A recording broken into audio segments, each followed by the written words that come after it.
Hello student, welcome to my channel. আজকে আমি তোমাদেরকে ক্লাস 6 এর ইংরাজি বইয়ের দ্বিতীয় গল্প এডিন ব্লাইটনের লেখা দ্য অ্যাডভেঞ্চারাস ক্লাউন নামক গল্পটি লাইন বাই লাইন বাংলায় মানে করে শোনাবো।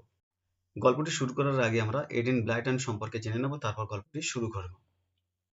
এডিন মেরি ব্লাইটন 1897 টু 1968। এডিন মেরি ব্লাইটন 1897। এডিন মেরি ব্লাইটন 1897 সালে জন্মগ্রহণ করেছিলেন এবং 1968 এবং 1968 সালে মারা গিয়েছেন।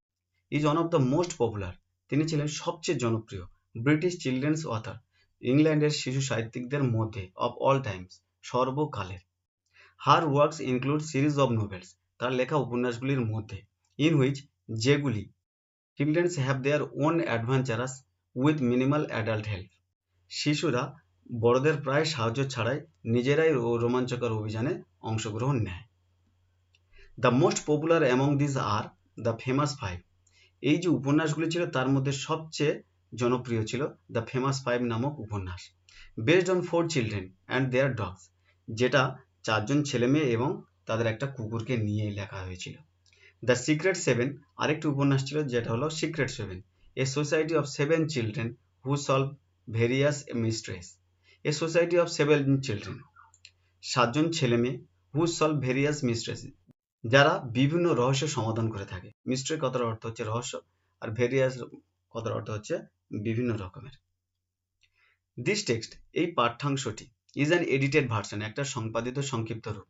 এডিটেড ভার্সন কথার অর্থ হচ্ছে সম্পাদিত সংক্ষিপ্ত রূপ, অফ আর শর্ট স্টোরি, তার ছোট গল্পের, the adventurous clown, adventurous clown নামক গল্পের। এই পর্যন্ত আমরা অথর এডিন ব্লাইটন সম্পর্কে জেনে নিয়েছি। এবার আমরা টেক্সটটা শুরু করব। চলো টেক্সটটা শুরু করা যাক। There was once a toy clown called Taffy. There was once a toy clown. একদা একটা খেলনা জোকার ছিল। ক্লাউন কথার অর্থ হচ্ছে জোকার। called Taffy, যার নাম ছিল toffee. He lived in a toy shop. সে একটা খেলনার দোকানে থাকতো। ইন হলো একটা প্রিপোজিশন, যেটা কোনো কিছুর মধ্যে বোঝাতে ব্যবহার করা হয়। ইন এ টয় শপ, খেলনার দোকানের মধ্যে। উইথ মেনি আদার টয়েস, এবং অন্যান্য আরও খেলনার সাথে। উইথ হলো একটা প্রিপোজিশন, যেটা কারোর সাথে বা সঙ্গে বোঝাতে ব্যবহার করা হয়। Taffy long to be a hero. Taffy long, Taffy চাইতো। লং কথার অর্থ হচ্ছে চাওয়া। টু বি হতে, এ হিরো একজন নায়ক। টু বিটা হলো একটা ইনফিনিটিভ, যার অর্থ হচ্ছে হতে। He wanted to do something noble. He wanted to do, সে কিছু করতে চেয়েছিল। টু ডুটা হলো একটা ইনফিনিটিভ, যার অর্থ হচ্ছে করতে। সামথিং কিছু, নোবেল মহান, তার মানে সে কিছু একটা মহান করতে চেয়েছিল। সো দ্যাট, যাতে করে, all the toys would cry out, সমস্ত খেলনা চিৎকার করে বলবে, that he was A hero, যে সে একটা নায়ক। হি থট, সে ভেবেছিল, হিজ লিটল কর্নার, তার এই ছোট্ট কোণ, অন দ্য টয় সেলফ, খেলনার তাকের। অন হলো একটা প্রিপোজিশন, যেটা কোনো কিছুর উপরে বোঝাতে ব্যবহার করা হয়। ওয়াজ ডাল, খুবই বিরক্তকর ছিল। ডাল কথার অর্থ হচ্ছে বিরক্তকর। Why did you grumble so much? asked Timothy the puppy dog. Why did you grumble so much? তুমি কেন এত অভিযোগ করছো? গ্রাম্বেল কথার অর্থ হচ্ছে অভিযোগ করা। asked Timothy, টিমোথি জিজ্ঞাসা করেছিল, the puppy dog, একটা কুকুরছানা। be happy with us, আমাদের সাথে সুখেতে থাকো বা খুশিতে থাকো। Toffee, toffee, why did you want to go off and have adventures? Why did you want to go off? কেন তুমি এখান থেকে চলে যেতে চাও? টু গোটা হলো একটা ইনফিনিটিভ, যার অর্থ হচ্ছে যেতে। অফ হলো একটা প্রিপোজিশন, যেটা এক জায়গা থেকে অন্য জায়গায় যা বোঝাতে ব্যবহার করা হয়। অ্যান্ড হ্যাভ অ্যাডভেঞ্চারাস, এবং তুমি কেন রোমাঞ্চকর অভিযান চাও? অ্যাডভেঞ্চারাস কথার অর্থ হচ্ছে রোমাঞ্চকর অভিযান।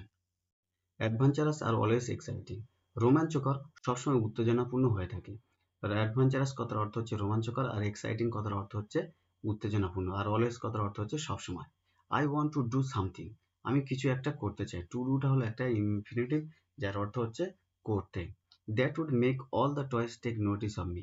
That would make all the toys take notice of me, যাতে করে সমস্ত খেলনা পুতুলেরা আমার দিকে মনোযোগ দেয় বা লক্ষ্য রাখে। অফ হলো একটা প্রিপোজিশন, যেটা এর বোঝাতে ব্যবহার করা হয়। অফ মি, আমার দিকে। It's so dull up here on our shelf, reply Tuffy. It's so dull, এটা খুবই খারাপ বা বিরক্তকর। Up here on our shelf, আমাদের এই তাকের উপরটা। আপ হলো একটা প্রিপোজিশন, যেটা উপরের দিকে গতিশীল বোঝাতে ব্যবহার করা হয়। যেমন আপ প্রিপোজিশন, উপরের দিকে গতি বোঝাতে ব্যবহার করা হয়। আর অন হলো একটা প্রিপোজিশন যেটা কোনো কিছুর উপরে তল স্পর্শ করে বোঝাতে ব্যবহার করা হয়। অন কোনো কিছুর তল স্পর্শ করে বোঝাতে ব্যবহার করা হয়। রিপ্লাই টাপি, টাপি উত্তর দিয়েছিল।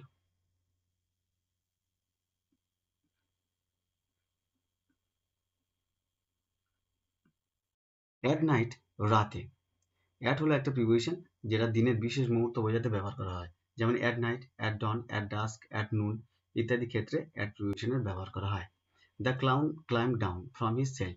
দ্য ক্লাউন, জোকারটি, ক্লাইম ডাউন নেমে এসেছিল। ক্লাইম ডাউন কথার অর্থ হচ্ছে নেমে আসা।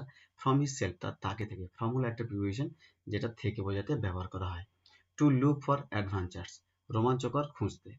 টুটা হলো একটা প্রিপোজিশন যেটা হচ্ছে তে বা প্রতি বোঝাতে ব্যবহার করা হয়। আর লুক ফর হলো একটা ফ্রেজাল ভার্ব যার অর্থ হচ্ছে খোঁজা। আর অ্যাডভেঞ্চার্স কথার অর্থ হচ্ছে রোমাঞ্চকর। তাহলে টু লুক ফর অ্যাডভেঞ্চার্স মানে হচ্ছে রোমাঞ্চকর খুঁজতে এসেছিল। নাও দ্যাট নাইট, এখন ওই রাতে, দেয়ার ওয়াজ two be a grand race, এখানে একটা মহান দৌড় প্রতিযোগিতা হওয়ার কথা ছিল। টু বিটা হলো একটা ইনফিনিটিভ যার অর্থ হচ্ছে হওয়া। Between two wooden horse and cars, দুটি কাঠের ঘোড়া এবং একটা গাড়ির মধ্যে। বিটুইন হলো একটা প্রিপোজিশন যেটা হচ্ছে দুটির মধ্যে বোঝাতে ব্যবহার করা হয়। ড্রাইভেন বাই উডেন ফার্মার্স, কাঠের তৈরি চাষিদের দ্বারা চালিত হচ্ছিল বা কাঠের তৈরি চাষিরা চালাচ্ছিল। বাই হলো একটা প্রিপোজিশন যেটা দ্বারা বা দিয়ে অর্থে ব্যবহার করা হয়। The race was just starting, সবেমাত্র দৌড় প্রতিযোগিতাটি শুরু হয়েছিল। অ্যাজ টাপি ক্লাইম ডাউন, তখন টাপি নিচে নেমে এসেছিল। ক্লাইম ডাউন কথার অর্থ হচ্ছে নিচে নামা। One cart came racing by, একটা গাড়ি দৌড়ে চলে এসেছিল। দ্য ফার্মার রাইডিং ইট, চাষিটা এই গাড়িটাকে চালাচ্ছিল। স্টুড আপ, দাঁড়িয়ে উঠেছিল। অ্যান্ড শাউটেড, চিৎকার করছিল। গুডনেস, কি দারুণ ব্যাপার। আই এম অ্যাডভেঞ্চার্স অলরেডি, ইতিমধ্যে একটা রোমাঞ্চকর অভিযান। আর অলরেডি কথার অর্থ হচ্ছে ইতিমধ্যে, আর অ্যাডভেঞ্চারাস কথার অর্থ হচ্ছে রোমাঞ্চকর অভিযান। এ রানওয়ে হর্স, একটা পালিয়ে যাওয়া ঘোড়া বা পলাতক ঘোড়া। থট টাপি, টাপি ভেবেছিল। Now is my chance to be a hero, এখন আমার নায়ক হওয়ার সুযোগ। টু বিটা হলো একটা ইনফিনিটিভ যার অর্থ হচ্ছে হওয়া, আর হিরো কথার অর্থ হচ্ছে নায়ক। The horse and the cart came round again, ঘোড়াটি এবং গাড়িটি আবার ঘুরে এসেছিল। এগেন কথার অর্থ হচ্ছে আবার। And Tuppy jumped at the reins, Tuppy লাফিয়ে গিয়ে ঘোড়ার লাগামটাকে ধরেছিল। এখানে রেন্স কথার অর্থ হচ্ছে ঘোড়ার লাগাম। জাম্প কথার অর্থ হচ্ছে লাফানো। অ্যাট হলো একটা প্রিপোজিশন, এখানে দিকে বোঝাতে ব্যবহার করা হয়েছে। অ্যাট দ্য রেন্স মানে হচ্ছে লাগামের দিকে। He held on to them, সে লাগামটাকে ধরেছিল। And drag the horse to one side, এবং ঘোড়াটাকে টেনে একদিকে নিয়ে গিয়েছিল। টুটা হলো একটা প্রিপোজিশন যেটা এখানে দিকে বোঝাতে ব্যবহার করা হয়েছে। দ্য কার টার্ন ওভার, গাড়িটি উল্টে গিয়েছিল। দ্য ফার্মার ফেল ডাউন, এবং চাষিটি পড়ে গিয়েছিল। ফেল ডাউন কথার অর্থ হচ্ছে পড়ে যাওয়া, আর টার্ন ওভার কথার অর্থ হচ্ছে উল্টে যাওয়া। টাফি স্টুড বাই, টাফি তার নিকটে দাঁড়িয়েছিল বা কাছাকাছি দাঁড়িয়েছিল। স্ট্যান্ডের পাস্ট পার্টিসিপেল ফর্ম হচ্ছে স্টুড, আর এখানে বাই হলো একটা প্রিপোজিশন যেটা নিকটে বা কাছাকাছি বোঝাতে ব্যবহার করা হয়েছে। হেল্পিং হিম আপ, তাকে তোলার জন্য সাহায্য করছিল। আপ হলো একটা প্রিপোজিশন যেটা উপরের দিকে গতিশীল বোঝাতে ব্যবহার করা হয়। ফিলিং ভেরি প্রাউড, সে খুবই গর্ব অনুভব করছিল। এবং প্রাউড কথার অর্থ হচ্ছে গর্ব। That he had stop the horse, যে সে ঘোড়াটাকে থামিয়েছিল। স্টপ কথার অর্থ হচ্ছে থামানো। But the farmer was terribly angry, কিন্তু চাষিটি মারাত্মকভাবে রেগে গিয়েছিল। টেরিবলি কথার অর্থ হচ্ছে মারাত্মকভাবে, আর অ্যাংরি কথার অর্থ হচ্ছে রেগে যাওয়া। এই পর্যন্ত অ্যাডভেঞ্চারাস অফ ক্লাউন গল্পটির পার্ট 1 লাইন বাই লাইন বাংলায় মানে করে পড়ানো হলো। যদি ভিডিওটা ভালো লেগে থাকে তাহলে লাইক করে দিও। এরকম ধরনের ভিডিও পেতে চ্যানেলটিকে সাবস্ক্রাইব করে দিও।